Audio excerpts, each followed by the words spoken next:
One of U.S. President Joe Biden's famous pet phrases is, "America is back." This week, those words came true.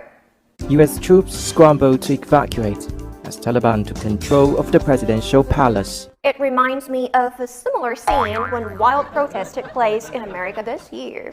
By the way, in conservative media reports, those people are called angry civilians who were just having a bad day. But for the Taliban, who had been having bad days for decades, the U.S. administration spent 20 years eliminating them. What? Now, at a cost of $2 trillion and 2,400 dead troops, the U.S. decided, or more precisely, was forced to withdraw.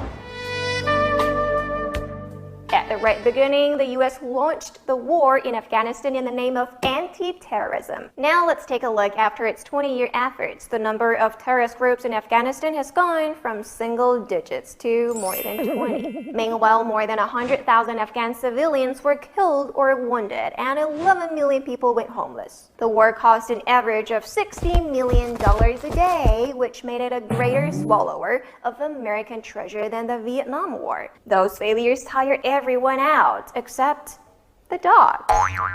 During the evacuation, over 600 Afghans crammed into a U.S. cargo plane, yet U.S. military dogs sat on the reserved seats of a passenger plane. What?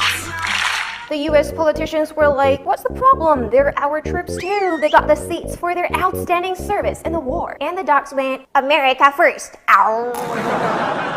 Okay, American dogs first. But the problem is, it creates chaos in the animal world.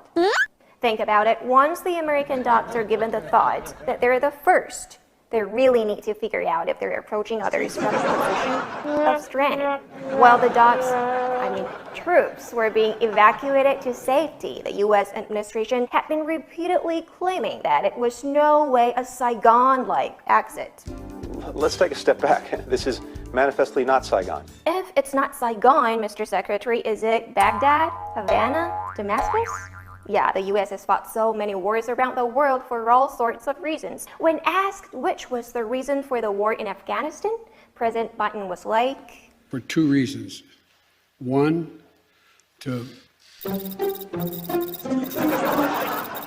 Now we see when a person blinks rapidly, his brain is working really hard.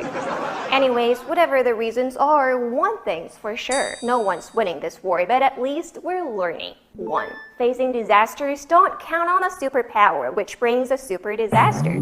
2nd, seeking for nation building, now you know whose door you shall never knock.